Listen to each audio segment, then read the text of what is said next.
Selamat pagi, selamat hari Minggu, Bapak Ibu Saudara-saudara jemaat yang dikasihi Tuhan Yesus. Shalom. Kita patut bersyukur bahwa hari ini kita telah memasuki minggu pertama di bulan ke-11 di tahun 2020. Itu artinya sing lama lain tahun ini akan segera berganti.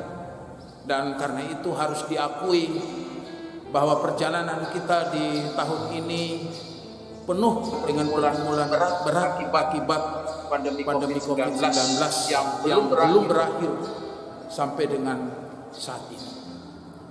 Saudaraku, kita memang tidak tahu kapan badai karena COVID-19 ini akan berlalu. Tetapi keadaan ini tidak lantas membuat iman karena kekristenan kita ini menjadi hampa dan kosong.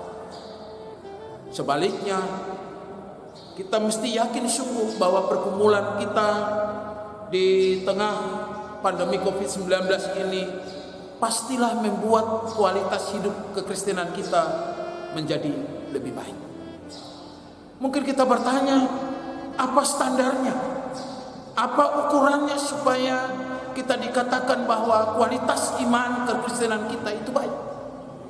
Saudaraku yang dikasihi oleh Tuhan Yesus, bacaan yang baru saja kita baca tadi, Yakobus pasal 1 ayat 19 sampai 27, sungguh memberitahukan kepada kita apa yang mesti saudara dan saya buat supaya kekristenan kita betul-betul nyata. Demikian kita benar-benar menampakkan hidup sejatinya orang Kristen yang sesungguhnya. Karena itu saudaraku, jika kita menoleh sejenak dan melihat apa yang dikatakan pertama Yohanes 2 ayat 6, disaksikan di sana bagi kita, barang siapa mengatakan bahwa ia ada di dalam Dia, ia wajib hidup sama seperti Kristus yang telah hidup. Sederhananya ucapan Yesus ini sama artinya mau bilang begini, jangan mengaku-ngaku Kristen, jangan mengaku-mengaku murid Yesus, tapi ternyata hidupnya tidak meneladani hidup Yesus. Ini yang lalu kemudian Yakobus membahasakan, hendaklah kamu menjadi pelaku firman dan bukan hanya pendengar saja. Saudaraku yang diberkati Tuhan Yesus, apa artinya ini untuk saudara dan saya? Harus diakui bahwa selama ini sering atribut kekristenan kita lebih dilekatkan pada soal kita pakai rantai salib, kita pergi ke gereja, kita punya gambar Tuhan Yesus di dinding rumah kita dan sebagainya.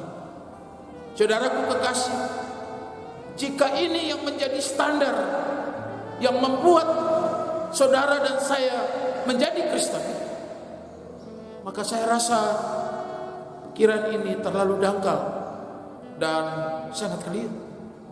Bahwa kekristenan kita tidak terletak di situ.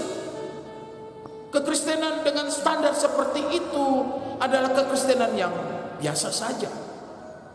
Dan karena biasa, kekristenan itu menjadi tidak berarti. Saudaraku masih ingat bagaimana kalau saudara membeli martabak dengan 1 telur dan martabak dengan 3 telur? Pasti beda. Sebab martabak yang dibuat dengan 1 telur itu dianggap martabak biasa. Tapi kalau martabak dibuat dengan 3 telur, itu yang dibilang martabak super, istimewa. Demikianlah saudaraku yang dikasihi oleh Tuhan, jangan sekali-kali kita menganggap bahwa kekristenan itu biasa. Kekristenan itu tidak murah, saudara. Justru kekristenan itu mahal. Mengapa mahal? Sebab harganya adalah pengorbanan anak domba. Demikian, ada harga yang harus kita bayar, dan harganya bukan cuma sekedar uang, bukan cuma sekedar rantai salib, bukan cuma sekedar gambar foto Yesus di dinding rumah kita, tetapi harganya adalah tekun, taat, dan setia. Itu harga yang harus saudara dan saya bayar dari kekristenan, dan yang membuat kekristenan kita menjadi istimewa. Yang kedua, saudaraku yang diberkati oleh Tuhan Yesus, bahwa ketika firman menyampaikan kepada kita, setiap orang hendaklah cepat-cepat untuk mendengar, tetapi lambat untuk berkata-kata dan lambat untuk marah. Sederhana sekali firman ini, luar biasa. Sebab firman ini hendak memberitahukan kepada kita, jangan cepat marah, apalagi sampai marah-marah. Mengapa demikian? Sebab apapun alasannya, amarah itu tidak akan membawa keadaan menjadi lebih baik. Sebab amarah itu bukanlah tindakan yang benar. Dan karena itu, saudaraku yang dikasihi oleh Tuhan Yesus, memang semua orang pernah marah, dan itu manusiawi. Tetapi harus diingat, kemarahan yang sembrono, kemarahan yang sembarang tanpa pikir panjang akan merugikan semua orang. Olehnya itu, Yakobus mengingatkan kita supaya jangan cepat marah, tetapi lebih banyak mendengar. Apa-apa mesti dengar dulu. Jangan mau cepat-cepat bicara, apalagi harus marah-marah. Kita percaya kalau kita selalu ada di dalam pengendalian diri, maka amarah itu pun pasti dapat dikendalikan. Saudaraku yang diberkati Tuhan, orang tua jaga bilang, jangan emosi, mari lebih tenang supaya semua bisa atur baik-baik.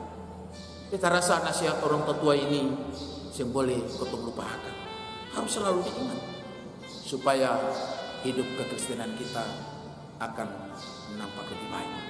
Yang terakhir, yang ketiga, yang menarik disampaikan kepada kita ayat 25 pada bagian kalimat terakhir, disaksikan bagi kita di sana, ia akan berbahagia oleh perbuatan. Dahsyat saudaraku. Sebab bagian ini memberitahukan kepada kita, standar kebahagiaan itu ternyata bukan soal uang. Standar kebahagiaan itu ternyata bukan soal kekuasaan, tetapi soal perbuatan dan tindakan baik kita. Karena itu, melakukan sungguh-sungguh apa yang Tuhan kehendaki melalui firman akan membuat hidup kita menjadi bahagia. Itulah yang disaksikan dalam Mazmur 128 ayat 1. Berbahagialah setiap orang yang takut Tuhan, yang hidup menurut jalan yang ditunjukkan. Saudaraku kekasih, semoga di bulan yang baru ini hidup kekristenan kita menjadi lebih baik, lebih istimewa, lebih berharga, supaya oleh semuanya itu kita akan menemukan kebahagiaan sebagaimana jaminan janji berkat-Nya untuk kita semua. Selamat hari Minggu, selamat masuk bulan baru. Tuhan Yesus memberkati kita semua.